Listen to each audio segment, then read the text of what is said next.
Привіт. Мене звати Жером. Ні-ні, вам не примарилось. Я кіт. Більше того, якось так сталося, що я найвідоміший кіт в історії українського мистецтва. Принаймні мені так недавно сказали. Зізнаюся, я не повірив. Почнімо з того, що всі свої попередні життя я прожив в Америці. І в Україні ні разочку не бував. Ну, а по-друге, ви не знайдете мене в соцмережах. Вважається, якщо кота нема в Інстаграмі, то це кіт Шрьодінгера. Він ніби є, але водночас його нема. Я ж ніколи не гнався за славою. Не люблю метушні. Інша справа лягти подрімати. От ви скажете, ну і що тут такого? Звичайний лінивий кіт. Ех, люди. Я ж відточував мистецтво лежання роками. Ідеальний калачик. Це вам не кіхті об диван дряпати. Та людям це навтямки. За всі мої численні життя я знав лише одну людину, якій не доводилось нічого пояснювати. То був мій добрий товариш Яків, художник. Цей чоловік зауважив мій геній з першого погляду і запросив до співпраці. Я талановито лежав. А Яків малював. З тих славетних часів минуло стільки котячих життів, що я встиг все проспати.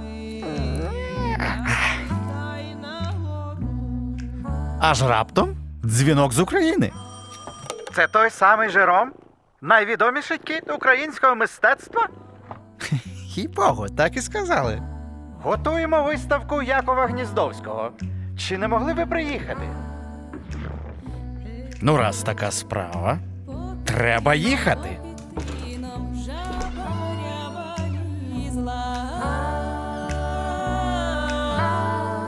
Буде тобі, мій миленький, голова облізла. Точніше, летіти. Я перетнув Атлантику з United Cat Airlines. Там, до речі, так смачно годують. Але до України вони не літають. Довелося ще довго трястися в Winter City. У буфеті всі замовляли гарячих псів. Дай вже, думаю, і я спробую. Ви тільки не кажіть моїм родичам. Що трапилось у дорозі, там і лишається. Ось воно, славне місто Лева. Моя перша зупинка в Україні. Тут живе моя співкураторка і провідна дослідниця творчості Якова. Це та сама Марія, яка запросила мене до участі у виставці. Попереду у нас багато справ. Та головний твір ми вибрали на диво швидко. І це Жером. Не подумайте, що я вихваляюся, але тут всі в захваті від Жерома. Це Платон. Вов. Ну, оця так, котяча дрімка, то у нас, здається, в Київському художньому є ця роботка. А це так, ну так, трошки інакший, але схожий. Таббі. Ну, це відкриття Таббі. Я не знала. Смугастий котик. Жером, дивися, як тобі цей смугастий котик? Схожий на тебе? Коли це я був таким товстим? Ти, напевно, коли виростеш, то так будеш виглядати. Або коли багато наїшся. Голуб якобін, дуже пишний, має гарне пір'я. Я думаю, що ти би собі міг видерти якесь, якби мав таку нагоду. Квіти любиш гризти? А хто ж не любить? Хіба не для цього їх вдома тримають? Ну, це дуже тверде листя. А це таке непогане, нарциси. О, дивись, який індик. Індики, шминдики. Це ще тільки початок, а я вже добряче втомився. Та на мене чекають Пилипче на батьківщині Якова. Обіцяли познайомити мене з іншими звірами, яких він малював. Надіюся, вони добре ставляться до котів.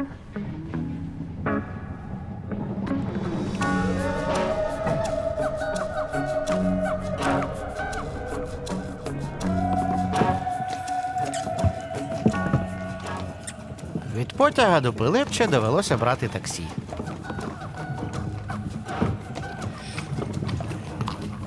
Ох, і тяжко працюють місцеві тварини.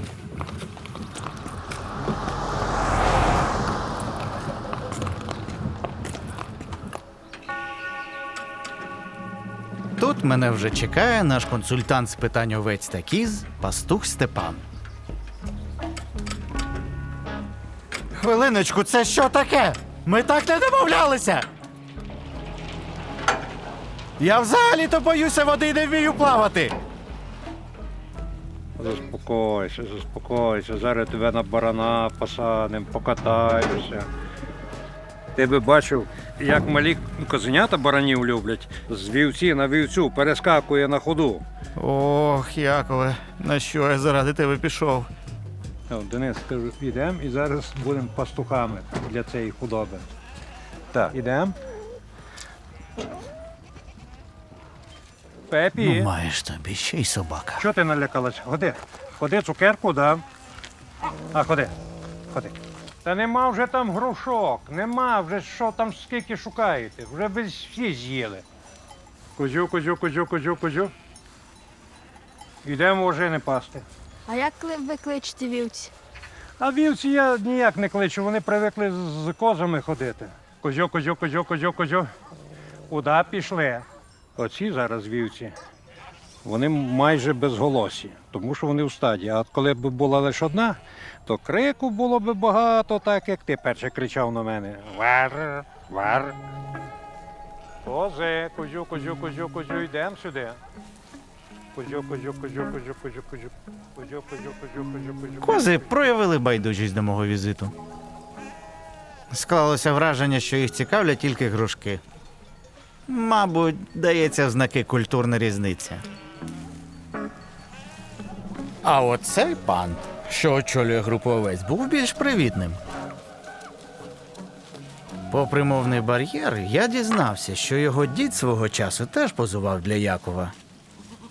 Щиро радий знайомству. Та час рушати далі.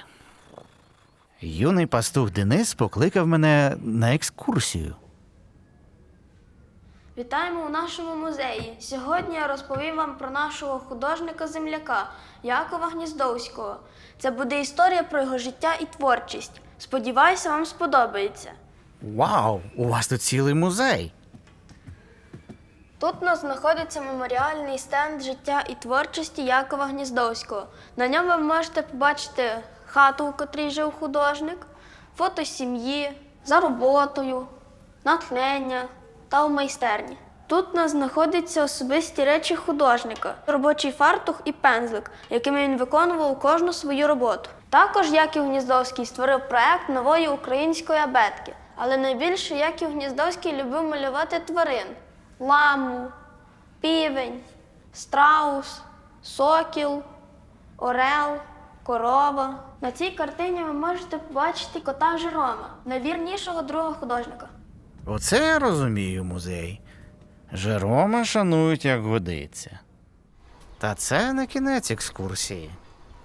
Денис привів мене в місце, куди відправляють людей після смерті. Дивись, Жероме, це могила батьків Якова. Батька Якова теж звали Яків, а маму – Марта, з дому Кубей. Батько Якова був церковним дяком і сільським писарем, а до того ж займався землеробством. Вони були освічені люди і мали шляхетне походження. Я тут подумав. Трохи дивно це в світі влаштовано. У котів 9 життів. Живеш, помираєш і далі наступне життя. А людина після смерті потрапляє на цвинтар? А де в цей час є і кіт? Невже кіт окремо, людина окремо? Не було коли в цьому розібратися, бо Денис мав йти на урок малювання. А я позувати. Так осідаєш гарненько анфас. І також в профіль.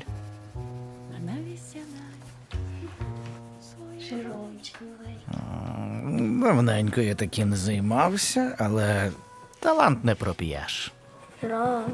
Жером, ти сів на мою старачку. Ну, сів. Але ж як?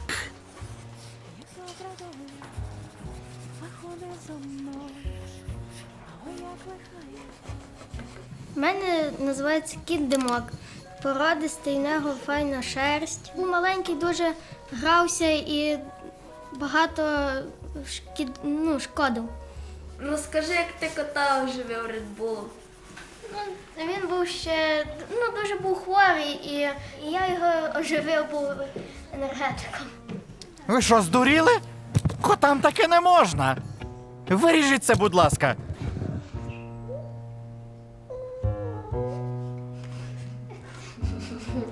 Таке враження, що на батьківщині Гніздовського всі трохи художники. Хоча з такою моделлю олівці самі малюють. Маю вибрати найкращий портрет. Очі розбігаються. Може, оцей? Ну, чисто Пікассо. Ех, позував би і позував, але справ гори. А лапок у мене лише 4.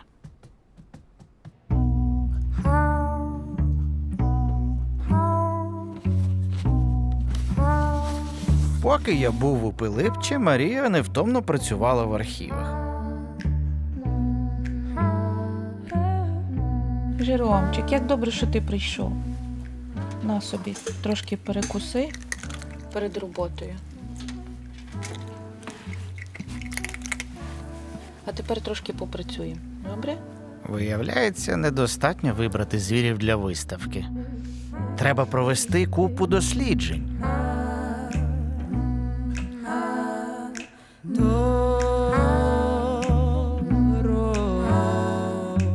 Хвосте, милий, скільки тут тих паперів? Так, Жеромчик, ходи, в нас з тобою є тут роботка. Ходи сюди, будемо шукати. Нам треба знайти фотографії Гніздовського. Ану, шукай. Давай ти дивися в тій коробці, а я піду до наступної, добре? Чесно кажучи, ніколи не думав, що виставка вимагатиме стільки зусиль. Так, Жером. Знаєш, для куратора це все дуже важко, бо треба спочатку все знайти, все дослідити, зібрати весь матеріал, придумати, куди його повішати, поставити, що з ним робити. Та, це тяжко, я розумію, ти нервуєшся від того. Ну, але Можна я, будь ласка, трошки перепочину? так, ну що, Жеромчику, ми у Львові. Ти відпочиваєш після тих наших важких буднів і праць. І так собі згадуючи, що ж робив у Львові Яків, можемо собі уявити, як це було молодому чоловікові, який народився в невеличкому селі Пилипче, пізніше навчався в Чорткові, де в нього, напевно, було багато друзів. І потім, перебуваючи у Львові вже в середовищі молоді і знаних художників, він навчався ілюстрації, мистецтва. І, по суті, Львів став останнім таким пунктом перед тим моментом, коли Гніздовський назавжди покине свою рідну Україну. А що ж сталося? 1938 рік. Він вирушає до Варшави на навчання, сповнений мрій, натхнення. І навіть до кінця собі не усвідомлює, що мешкати в рідному Львові йому вже не доведеться. І куди ж він подався? В Варшаві Яків Гніздовський провчився раптом рік. Вибухнула Друга світова війна, і Гніздовський вирушає на захід. Від Загребу Яків Гніздовський нічого дуже не чекав, як він пізніше згадує. Але виявилося, це місто його дуже тепло зустріло. Мистецьку освіту він отримав саме у Загребській академії мистецтв. І всі ці роботи з котиками, з тобою, вони, власне, виконані в тій техніці дереворізу, з якою Яків Гніздовський познайомився в Загребі. Це ж ген у Хорватії. Ото поносило світами нашого Якова. Європейський період Гніздовського, він ніби і тривав не так аж довго, 11 років, так? З 38 по 49. Але він дуже заплутаний, тому що це були важкі часи, воєнні, повоєнні, тому що це були часи великих переміщень і великих втрат. Особливо ця історія про те, як Яків Гніздовський приїжджає в Дрезден на стипендію. Протягом війни Дрезден вважався таким досить спокійним містом. І він туди прибуває, він залишає свої речі в квартирі, яку йому дали друзі, ключ до неї, і вирушає до інших друзів за місто. А потім, коли він повертається на наступний день, він бачить, що цей будинок, в якому це було його помешкання, його просто немає. І він ще так згадує, як він тримає руку в кишені, і там ключ від тих дверей, але тих дверей вже нема. І він якось так думає, що мені з тим ключем робити. Зараз ми маємо дуже багато подібних історій в Україні. Практично щодня, щоночі хтось втрачає житло, помешкання, хтось втрачає рідних і залишається з якимись дуже дрібними речами, з якими навіть до кінця не знає, що робити. Що робити? Ох, що робити. Я спробував пошукати історії інших котів і дізнатися, як вони жили під час війни. Але знайшов тільки загадкову абревіатуру – DP. Displaced Persons – це переміщені особи, що опинилися в таборах біженців після Другої світової війни. Сотні тисяч із них були українцями. Розібратися у повоєнній Європі мені допомагає Вахтанг. Жерома, ти куди? Іди сюди. Давай поговоримо. Зараз він служить у війську, а взагалі Вахтанг – історик. Ти хороший. Ти красивий, справжній кіт. Ну і, звісно, мій палкий шанувальник. Я зовсім не проти, щоб мене трошки почухали. А то все робота, робота, робота. Період ДП – це справді дуже подібно на те, що відбувається зараз. ДП – це переміщені особи. В другій половині 40-х років материк, така ціла Атлантида українських людей опиняються здебільшого в Німеччині, трошечки в Австрії, трошечки в Бельгії, трошечки у Франції. По-перше, це були люди, які вперше зустрілися з двох різних частин України. Коли, наприклад, Галицька здебільшого ідеологічна, політична, духовна еміграція і, наприклад, остарбайтери зі Сходу. І вони мусили співдіяти в таборах. То чому вони не йшли до місцевих? Німеччина другої половини 40-х років – це страх і бідність. Це конкуренція, вони змагаються за їхній шматок хліба. Тобто війна закінчилась, роботи нема, підприємства всі знищені альянтами в кінці 44-45 році. Тобто, звичайно, все, що можна було розбомбити, британська авіація розбомбила. Відповідно, існує конкуренція за місце роботи. І від ці сотні тисяч мігрантів зі Східної Європи, поляки, мешканці Балкан, українці, білоруси, литовці, ну і всі інші, вони не потрібні німцям. Бо табір – це хоч і там двері були відкриті, але все одно це була система обліку, система реєстрації, і ти не міг просто сісти на потяг і поїхати в іншу зону, бо в тебе не було аусвайса, перепустки на виїзд з зони. Бідося наш Яків. Він теж опинився в таборі ДП. Гніздовський, так само, як і інші, бідний митець цього часу. Я бачив листування його з кількома товаришами, і в їхніх листах один одному, звичайно, там дуже дружні вітання, дуже дружні якісь розпитування, як то в тебе справи, але про справи ось стільки, а потім, що нема цукру, нема спокою, нема можливості поставити друкарську машинку. Та Яків не міг не малювати. Навіть якщо обставини геть не сприяли. І Гніздовський разом з цими людьми, хто біля нього є, або біля яких він є, вони творять оцей мур, мистецький український рух. Це були книжки, і це були газети, і це був журнал «Арка», яка взагалі, на мій погляд, є однією з найбільших вершин вже зрілого майстра Якова Гніздовського. Він був ідеологом, він не просто оформлювач цього видання, він фактично художній редактор цього видання. І не тільки видання.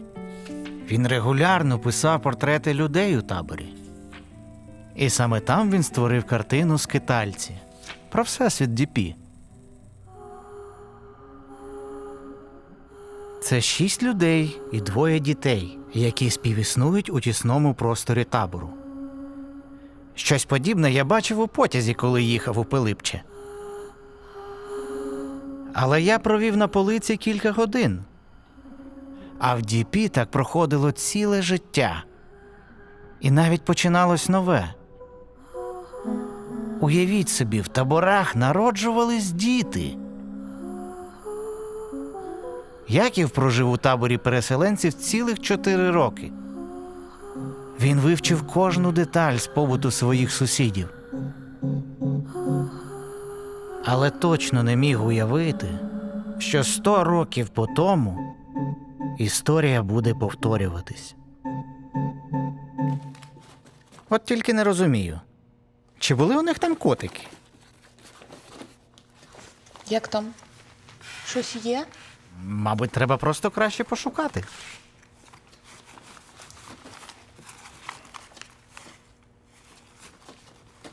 А бачиш, я знайшла. Тут ми бачимо знак Гніздовського. Об'єднання митців, українців в Америці. Чи тут у нас щось є такого, що нас цікавить? Може, тут будуть якісь знимки? Зараз. The end of World War II. Millions wander homeless in Europe. The Allies begin arranging resettlement. Well, my involvement in the resettlement of Ukrainian displaced persons, victims of war, goes back to 1945, after the end of the war. There were over 1 million Ukrainian refugees in Germany and other countries. So the Ukrainians in the United States organized a committee to help in the resettlement, to provide relief and intervention for those who were being forcefully repatriated and who did not want to return to their countries of origin for fear of religious and political persecution. Так, Жером, дивися, тут ми маємо вже американську історію Якова Гніздовського. І ти знаєш, що все починалось не так добре. Не з сардин і не з резиденцій. Зараз трошки послухаєш. Я позв'язував свої речі в клунки і з невеликими ощадностями подався до Нью-Йорку. Я знав географічне положення цього міста, кількість його населення і дещо про його високі будинки. Це було більш-менш усе. Нью-Йорк немов величезна платформа, що коливається у морі. Від кожного сколиху людська маса переливається в один, в другий бік і заливає цілі дільниці. Майже через ніч дільниця може змінитися з упорядкованої на найбільш запущену. І, мабуть, навпаки. Я опинився в Нью-Йорку з мінімальним знанням мови, майже з повним незнанням умов і з ще меншими засобами. Самим тільки бажанням бути незалежним митцем. Я влаштувався у своєму нью-йоркському помешканні восени 1950 року. Це була довга кімната на підвищеному партері, помальована сірою лискучою фарбою. Тут я мав невдовзі дійти гіркого пізнання, що бути незалежним митцем не так і легко. It was tough because our class of people was last to get hired, first to get fired. And they would treat you awfully mean. You always got the hardest job that there ever was. Мої невеличкі заощадження скоро вичерпалися. Матеріальний стан мій був злиденний. І моральний також. Я був тоді у жахливій ситуації. Матеріальні труднощі не були для мене найважливіші. Я міг би їх сяк-так подолати скромними спорадичними заробітками. Але мені бракувало чогось іншого. Більше, ніж повітря, я потребував заохоти. My first encounter with America was very difficult. I had to readjust many views I had on art, on life, and so on. Especially in art, many of Ukrainian artists came. And of course, we had discussion what our function is in new country, what we have to do.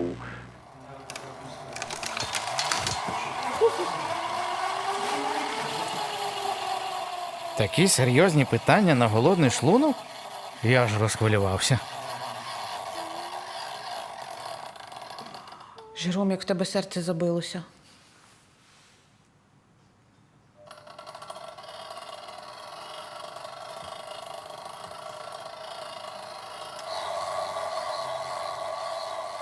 В Америці емігрантам велося нелегко. Але українці трималися купки. Свої перші замовлення Яків отримав від інших колишніх ДП. Ось цей надгробок замовив Евген Пизюр для своєї дружини Ірени. Родина Пизюрів чи не найближчі друзі Якова. Це Максим, син Евгена та Ірени.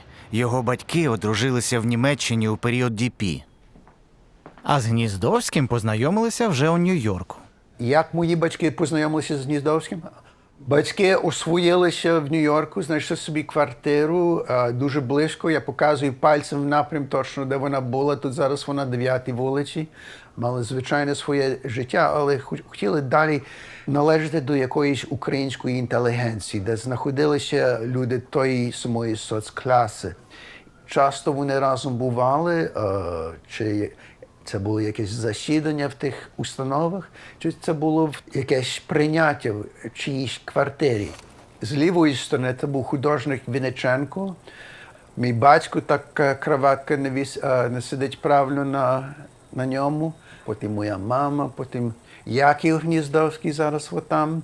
В костюмі, а чоловік, який має таке дуже остру міну, це є Барка. Це було тісне знайомство, яке тривало через їхнє ціле життя. Це наша квартира на 11-й вулиці тут в Нью-Йорку. Мама, батько, я посередині. Картина голубів Гніздовського. І там ще вище, якщо б була ще інша фотографія, то там були також помаранчі десь. Вони мали Гніздовського на стіні, бо це був приятний, бо це був добрий товариш. І не тільки, що вони оцінювали його художню техніку.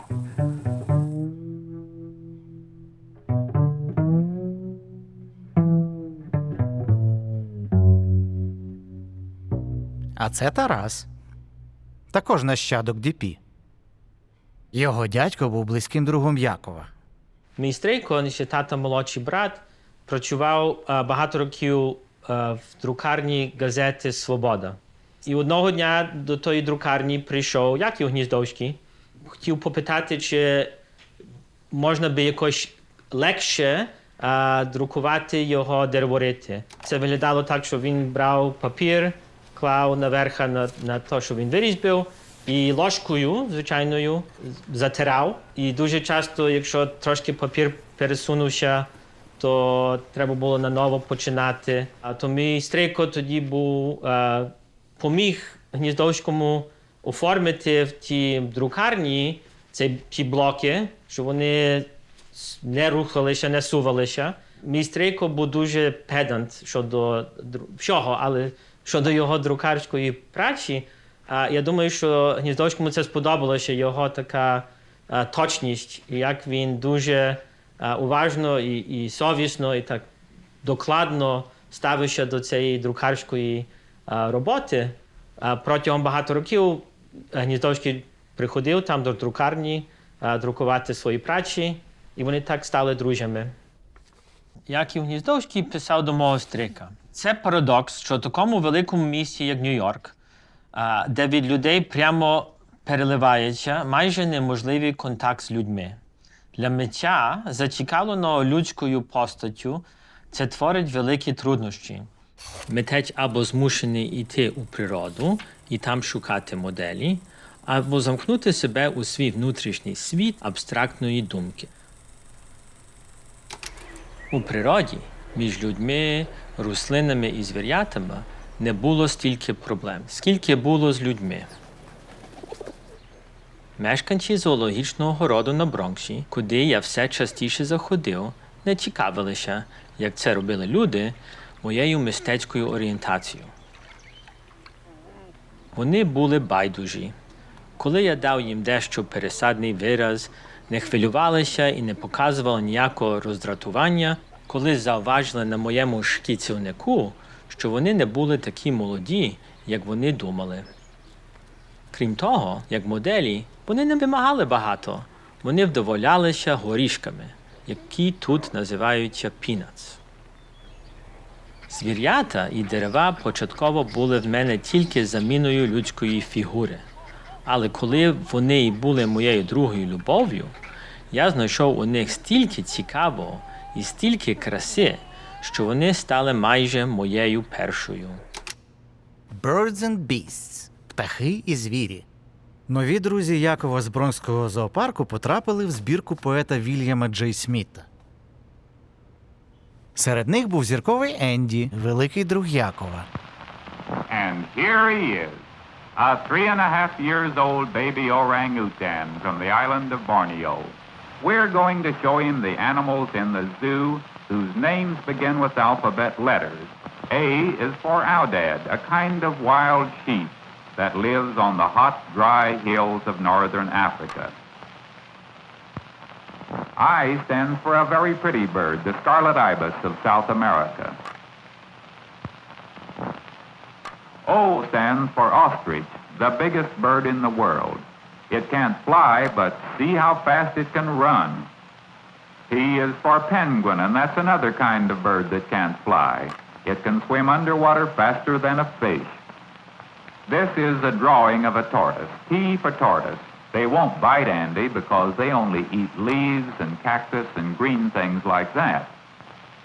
V is for the North African eared vulture. It isn't very pretty, is it?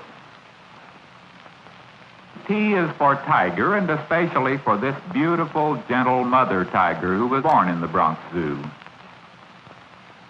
Z stands for zebra, and that's the last letter in the alphabet. Закінчилось все досить сумно. Енді був таким популярним, що його підгодовував весь Нью-Йорк. І врешті він став найтовстішим орангутангом в історії. Але для Якова це не стало проблемою.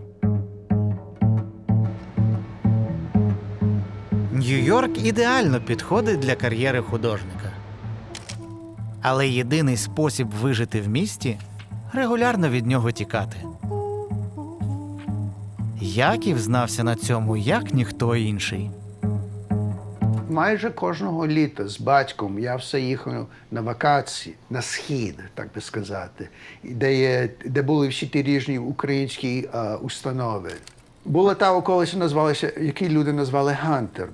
Село в Нью-Джерсі, яке вони взяли ім'я Черча.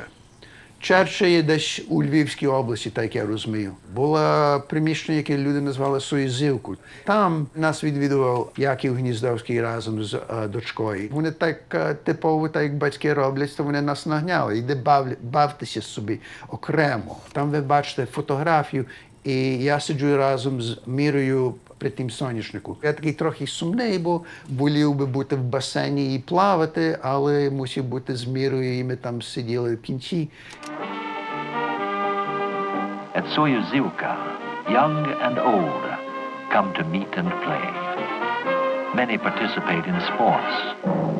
The health of the body is as important as the development of the mind. And beyond the physical, the spiritual.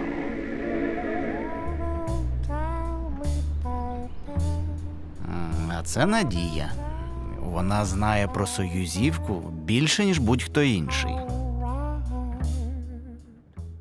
Я почала працювати на Союзівці, як мала 19 років. І там 3 літа працювала як кільнерка, подавала їдження.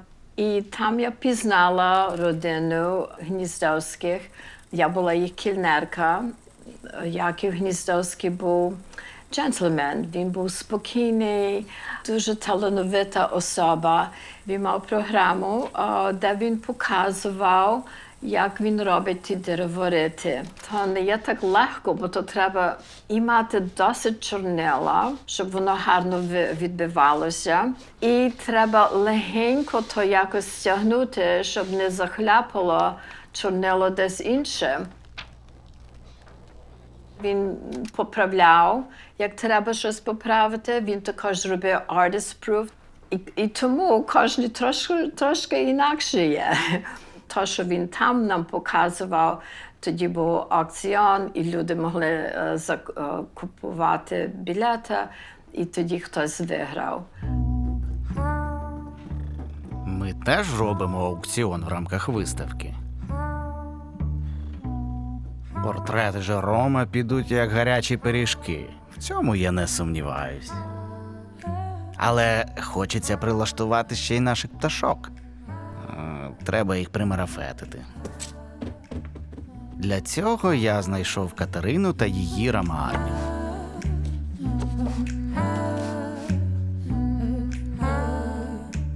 Тут ми готуємо пташечок до виліту у світи. Дивись, влаштовує тебе таке? Що скажеш?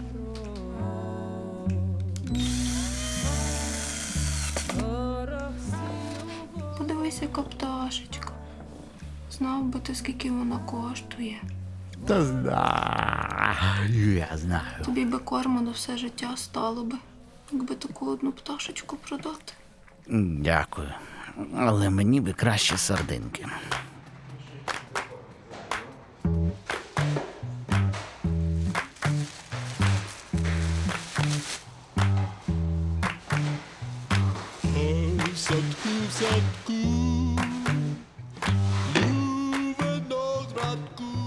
Час до відкриття, як кіт наплакав.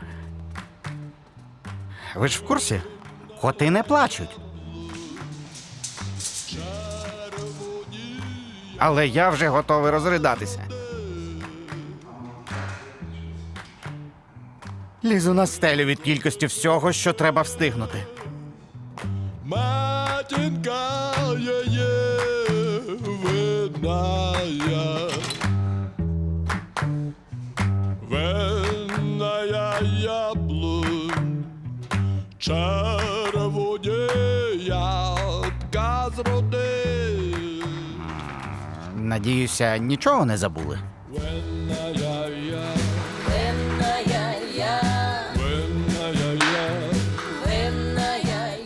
Багато творів приїхали на виставку ген з Америки. Тамтешні колекціонери полюють за ними роками. А нам вони дісталися на довірі.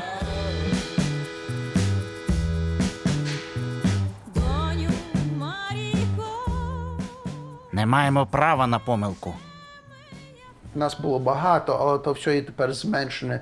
Нас тепер на наших стінах тут тільки висять 4 твори. Є 3 дереворити за мною і є 1 кольоровий дереворит, який висить поза фотоапаратом. Але коли ми мешкали в тому місті Сент-Луіс, маестро Гніздовський все пересилав, це було все окручене, я не знаю, як то називається по-українськи, туб. І мій батько продавав ті дереворити товаристві науковців, інтелігенції українській. Ті водні лілеї для мене є найцікавішими з кількох причин. Одне – це є аквареля, яка є відносно рідкісна у схемі робіт Гніздовського. Історія, як вона попала в нашу колекцію. Мій батько працював в Нью-Йорку, в Манхеттені, і був курящий. І одного дня він ходив по Нью-Йорку і почав дощ. І тато сховався під якийсь дашок. Почав курити. І зауважив на підпис йому знайомий. І він так ближче подивився і побачив, що це була праця Гніздовського. То він її закупив. У мене в особистій колекції є різні роботи Гніздовського. Такі, що є виключно мої, голі люди в телефонічних будках. І Цей вазонок, який нам подарували як шлюбний дарунок. Всі решта я маю у спадку.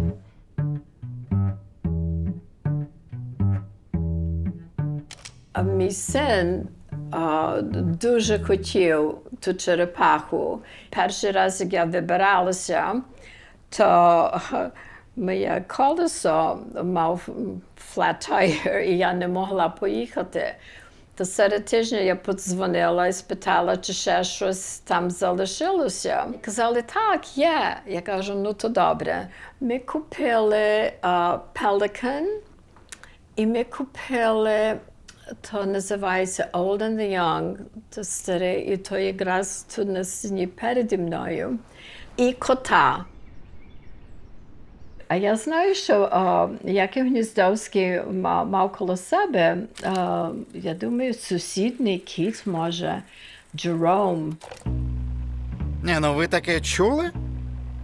Сусідський кіт? Люди не перестають мене дивувати. Їм таки хочеться вірити, що коти – їхня власність. Але ж кіт – вільна істота. Кіт сам обирає, де і з ким йому бути. І цей вибір ще варто заслужити. Власне, у Якова вийшло. Він приїхав до нас на резиденцію у мистецький центр Вірджинії. Ну, я й пішов рознюхати, що це за один. Заходжу до нього в майстерню, і знаєте що? Цей чоловік мене здивував. Він не торкався до мене руками, не казав сюсюків і поводився на диво поважно. Справжній джентльмен. Він привітався і запросив мене прилягти. А потім дістав олівець і став рисувати. Яків уже мав досвід роботи з тваринами. Але так непорушно і гарно лежати вмів лише я. Яків миттєво розпізнав мій талант. А ще він був у повному захваті від моїх смужок. Смугастий кіт – це ж подарунок для графіка. Тож я собі позував, а Яків рисував. А потім подякував за роботу і запросив розділити з ним банку сардин. Їжа богів. Не те, що ваш сухий корм. Цей чоловік розумів мене так, як може зрозуміти лише кіт кота. Тож наша дружба тривала багато років. А потім одного дня він узяв і зник. Це була велика несподіванка для Стрийка, він цього не сподівався. Гніздовський попросив Стрийка, чи він би не був співвиконавець його заповіту. Гніздовський домовився з парохом чи епископом катедри Святого Івана в Нью-Йорку, що як він упокоїться, що його прах там має бути похований. І так було зроблено. В ті роки, як вже відновилася незалежність України, тоді виявилася така ідея, щоб перевести цей прах, його тлінні останки, назад в Україну до його рідного Львова. І мій Стрийко був чим задіяний, дістав відповідні документи, пішов, власне, там до тої катедри. Йому принесли стільчик, якусь драбинку. Він виліз на неї, висунув ту шуфлядку, де був прах Гніздовського, витягнув. Це була турбиночка пластикова, дав до своєї сумки. І в тій сумці на літаку його перевіз в Україну. Тим часом я й гадки не мав, куди дівся Яків. Торг, депресія, прийняття. Я вже втратив надію його розшукати. А Яків, виявляється, потрапив на цвинтар. І не будь-який. Він похований відразу біля Івана Франка, до якого приходив, коли жив у Львові. От тільки мене про це ніхто не попередив. Скільки років минуло, і я лише зараз дізнався, що сталося. На Личакові я зустрів Теодора. Він тату-майстер, фанат Якова. Ну, і мій палкий шанувальник. Я, будучи на Личаківському кладовищі, зайшовши через центральний вхід, біля пам'ятнику Франка зауважив надпис «Графік-маляр», зазначення фаху був просто збитий з ніг. Це була переломний момент в моєму сприйнятті українського графічного мистецтва. Лаконічність пам'ятнику і те, що на ньому зображений портрет в дуже оригінальній манері, абсолютно не схожий на всі інші. І він дуже лаконічний, стриманий і не тягне на себе зайву увагу. Ну, все просто ідеально, як має бути. Не побоюсь сказати, що не бачив чогось подібного і настільки стилістично індивідуально. Зазвичай люди, коли сприймають графіку, вони чомусь очікують дуже складних, фактурних зображень, і чим вони складніші і деталізованіші, тим вони якби якісніші і більш трудозатратні, але навіть порівнювати з такими майстрами, як там Дюрер, Брейгель, Рембрандт, не варто. Ну, така модель хто? Я думаю, що як мінімум для Якова Яковича Жером ти був ідеальним компаньйоном, ідеальним натурщиком, так? З таким гарним орнаментом, паттерном. В природі в котиків їхній орнамент, їхній окрас, він не є правильної форми і він не є ідеально симетричним, але його суть в роботах Гніздовського настільки чітко передана, що вона впізнається в абсолютній симетрії і в ідеально логічній ритміці. І тому серія котів налічує, напевно, найбільше варіацій серед серії Гніздовського. Жером, тобі як? Чудовіссимо. Який це котик по рахунку твій? Це, якщо загалом, 3, 4, 5. А авторства видатного майстра? Це вже другий буде тоді. Ого, цілих 2 Жероми? Мені подобається цей хлопець. Його звати Орест. Що, Жером, запахло спиртом? Він попросив Теодора про мій другий портрет, уявляєте? Дай. Дякую. Я тобі вроді би розказував, що я по безпілотниках працюю. Скоро 3-й рік вже буде, як це все. Складно це все сприймати як якусь буденність насправді. Ну, насправді воно вже якось сприймається як буденність. Тільки просто вже робиться, що взяв, склав і все. Ого, то Орест справжній військовий?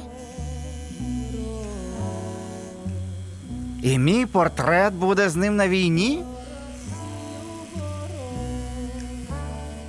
Влітку 23-го року ми з хлопцями поїхали на ротацію в Донецьку область.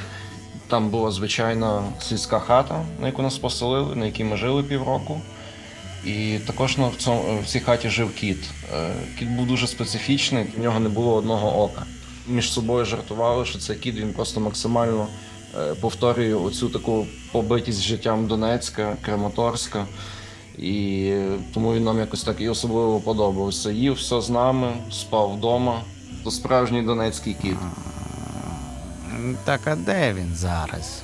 Не знаю, чи його хтось забрав, до речі, але то одна з причин, чому я би хотів знову поїхати в Краматорськ, просто щоб на ту хату зайти і подивитися, чи цей кіт там досі живе.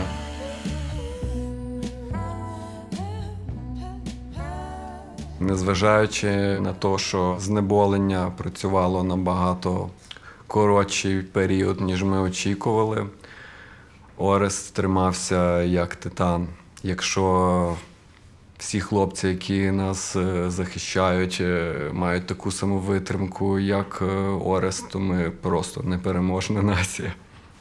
Я втомлений, але дуже задоволений, що ми вчасно це все завершили, оскільки Оресту сьогодні доводиться відбувати знову на службу в Харківську область. Шкода. Я б хотів з ним ще трохи поспілкуватись. Але маю рушати далі. Це Іра. Кінорежисерка, письменниця і віднедавна колекціонерка. Вона давно про мене чула, і як тільки дізналась, що я в Україні, запросила в гості. В США очевидно, що всі ці українці, які там уже, не знаю, в другому, третьому коліні, після того, як їхні предки переїжджали, вони добре вміють берегти українську спадщину. Це одна з їхніх таких суперзадач, над якою вони працювали роками, і яка в них прошита на якомусь глибинному рівні. Бо ми тут, в Україні, мені здається, тільки віднедавна усвідомили, як важливо зберігати оце все наше прекрасне, чого ми раніше навіть не знали. До певного моменту не було у мене такої амбіції, а потім стало зрозуміло, що я теж так хочу. Я багато років мріяла про Гніздовського, але мені здавалося, що це нереально. По-перше, більшість його робіт, вони все ж таки в США, тому що він там жив, він там творив. Але так, щоб мати вдома, я навіть не уявляла собі, як це можливо, скільки це коштує. Мій чоловік здійснив мою мрію, і на день народження я отримала 2 роботи Якова Гніздовського. Це був момент абсолютного чистого щастя. Я тепер не уявляю собі, чим би я могла переплюнути такий подарунок. І тепер я маю 2 роботи. Одна з них – це кіт, а друга – Spider Plant – це хлорофітум українською. Абсолютно космічна якась прекрасна, не знаю, графіка, яка мене заворожує. Про заворожує Іра не жартує. Пригадуєте наш аукціон? Іра пригледіла собі оцю рібку і взялася робити ставки. Чи казав я вам, що аукціон анонімний? Кожнісіньку Ірину ставку перебиває її рідний чоловік. Мені ледь хвіст не відсох. Але правила є правила. Мусив змовчати. Під час однієї з поїздок до Сполучених Штатів, а я багато подорожував по містах і містечках, здебільшого там, де є українські громади або якісь активні українські активісти. І дуже часто я зупинявся жити на день-два в чиїхось квартирах чи домах. І в половині випадків, може навіть більше, ніж в половині, я спав під Гніздовським. Під котом, під бараном, під... Жером десь тут. Іди поговоримо. Він самостійна людина, тварина і істота. Ну, і я почав звертати увагу в кожній порядній українсько-американській, а потім українсько-канадській родині в домі є Гніздовський. І я подумав, ну, напевно, треба буде пару птахів, оскільки птахів люблю, купити. Ну і зрештою це так вдалося. Маю десь кількасот книжок. Плюс масу дрібних друків. Ходи. А це Іван. Племінник Якова. Але він про це знав не відразу.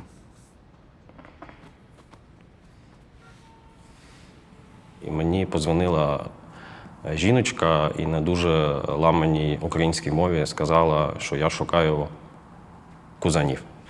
Ну, це дивно, коли тобі дзвонить людина з Америки, каже, ну, ми взагалі-то одна родина. Я не то, що не повірив, але вирішив, перевірити. Да? Ну, мені кажуть, що да, це правда. У нас крута родина у Львові, але що от ще така є історія продовження там нашого того всього кола, це дуже круто. І так я познайомився з Мірою Гніздовським, донькою Якова. А в якийсь момент вона подзвонила, каже, давай я відправлю картин, проведете аукціон, хоч так буде допомагати. Ну і отак от почалась її, зокрема, допомога і повернення, ще одне повернення Якова Гніздовського в складні часи для України, точніше, в його спадщині. Знаю, що тварини займають досить важливе місце в творчості Якова Гніздовського, тому що в момент, коли він захоплювався графікою та й взагалі розвивав свої таланти, будучи вже в Нью-Йорку, не було інших живих об'єктів чи істот, які б могли йому позувати, слугувати і так далі. Тому він викручувався як міг. Головне, не забудь сказати. Так, сьогодні відбудеться відкриття, де будуть представлені 18 робіт, чергових 18 робіт Якова Гніздовського, які передала Мір, і які будуть, знову ж таки, реалізовані через аукціон для забезпечення потреб Головного управління розвідки Міністерства оборони України. Також до нас сьогодні приїхав Жером, щоб допомогти у відкритті виставки, і це так символічно буде тотемне, напевно, створіння нашого аукціону. Бо кіт, так само як хлопці з Гурмо, часто полюють вночі.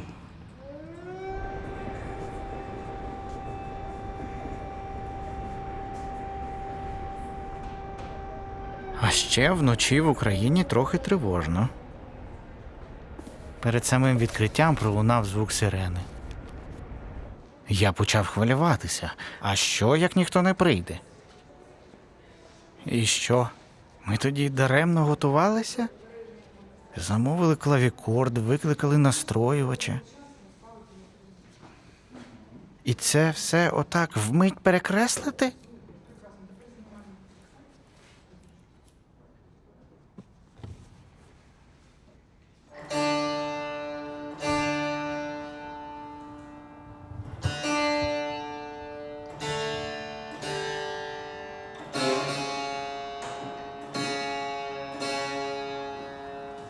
Фух.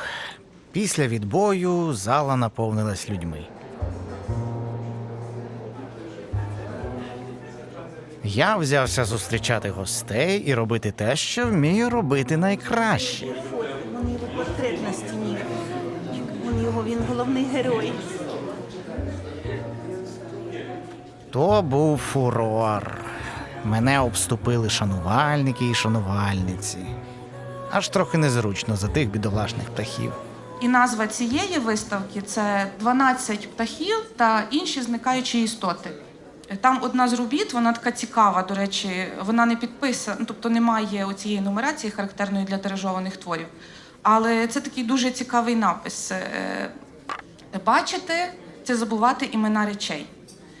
І для Гніздовського було дуже важливо бачити, вдивлятися конкретно в предмет, дивлятися конкретно в людину і намагатися її зафіксувати, зберегти. Він повертав таку гідність і красу звичайним речам, але разом з тим він дуже добре усвідомлював таку плинність часу і крихкість життя взагалі на землі. Можливо, вже той кошик з яблуками ніколи не буде стояти на цьому столі. Можливо, вже цей гриф білоголовий в якийсь момент вже зникне з природи, і ми його не побачимо. Зараз він занесений в Червону книгу.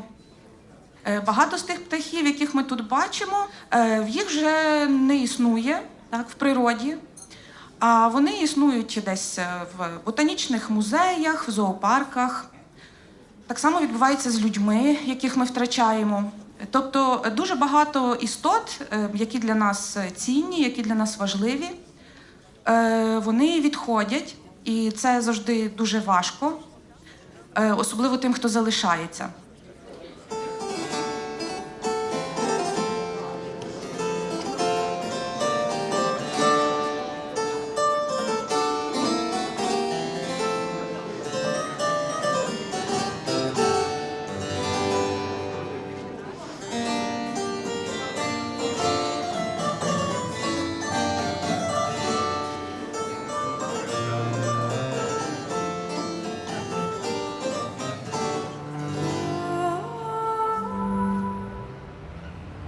Ну що ж, виставка позаду.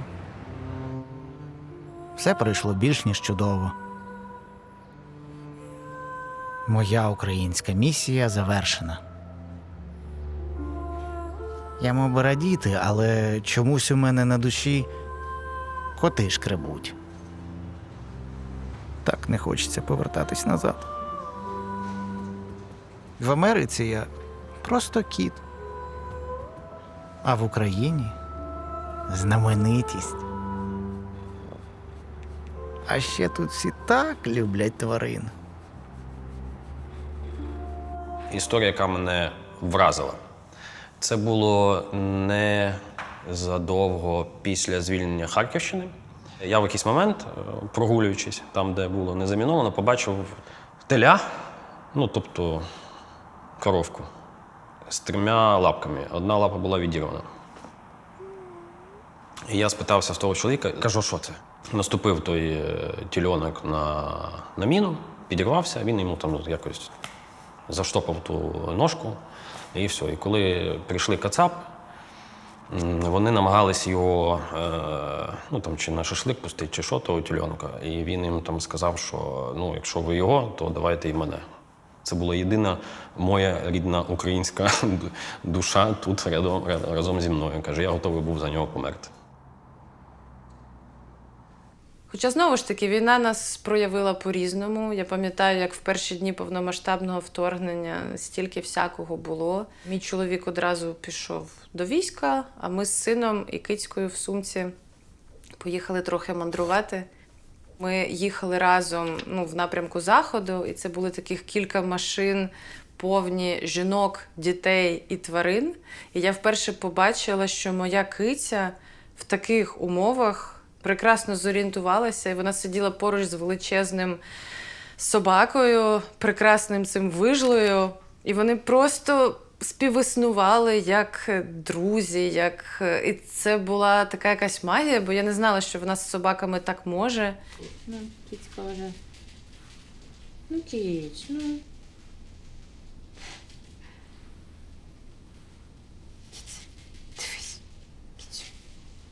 У-ля-ля, яка киця. Зараз я перебуваю на військовій службі, тому тварин зараз у мене особисто нема, але в нашому підрозділі є 2 чорних коти. При можливості, якщо я можу потіскати цих чорних наших котів або чужих котів у якомусь підрозділі, або чужих собак у якомусь підрозділі, то обов'язково я це роблю. Ці коти і ці собаки – це найкращий спеціаліст з МПЗ, як кажуть в армії, з морально-психологічного забезпечення. Коли я бачу, що наші солдати за час цієї великої війни адаптували і якихось червонокнижних тхорів, і якихось вовченят, і якихось лисенят. Такий зоопарк у бліндажі. Це свідчення того, що ми люди. А вдома на кінець війни чекають 2 дівчат. Це Коргі, Віва і Малена. Шкода, дуже рідко бачу зараз їх, але вони є. Ну, в мене ніколи не було собаки. В мене були тільки коти, черепахи і жаби. Ну, черепахи ще куди не йшло, але жаби? Так. Одна прийшла на заміну іншій. Киця у мене британка 7 років. Зараз зі мною проживає. Ми з нею найкращі друзі, це безсумнівно. Вечори, які доводиться проводити в час нашого сьогодення, були б набагато сумнішими без неї. У кожній киці є особистість, як і в собаки. Просто вони трошки менш залежні від нас. Чи, можна сказати, ми трошки менше залежні від них? Не знаю. Теж не знаю. Раніше я був самодостатнім незалежним котом. З часів Якова обходився без людей. Та після приїзду до України щось помінялось. Я вже не той Жером, яким був раніше.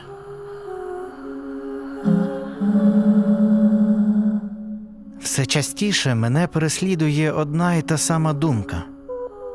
Чи не пора мені знову завести людину? Когось схожого на Якова. теж з України. Щоб цей хтось умів малювати. Або хоча б розбирався в мистецтві. Але й сардинками, щоб не грабував. Щоб приходиш додому, а хтось тебе вже чекає. Отак зустрічає в дверях і радіє. Просто тому, що ти є. І яким би не видався сьогодні твій день, як би сильно не шкрябало тебе життя, сідаєш собі гарненько, пригортаєшся до когось тепленького, і нехай весь світ зачекає, бо ви одне в одного є.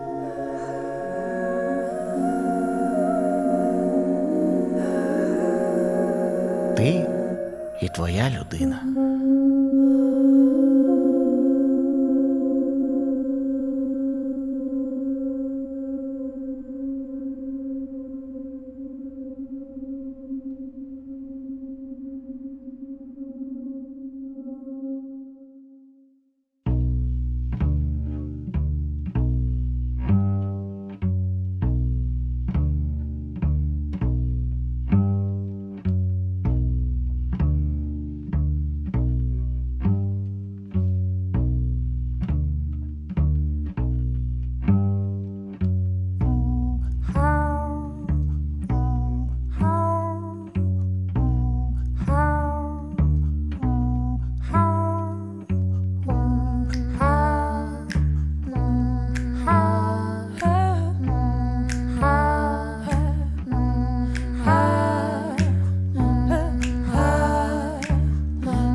Так, не заходьте, будь ласка, в кадрик. Щас. Друзі, давайте всі з кадру вийдемо, бо нам імпровізація кота теж класна. Камера, так? Камера? Так.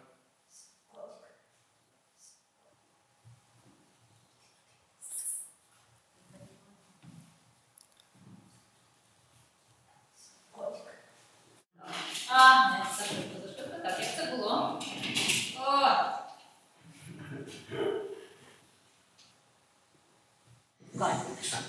Замість профілю. Потримаємо, так? І ось отак. Поки ви їх там пригладуєте, от нехай побудьте з ними. І вам треба буде, давайте ми всі вийдемо геть, відійдемо, щоб не відволікати собак. А ви за спину Дениса. Просто. Я розумію. І спробуєте там. Тут не факт, що вони будуть сидіти. Молодець. Сидіти. А відійдіть на хвилиночку. Сидіть. Сидіть.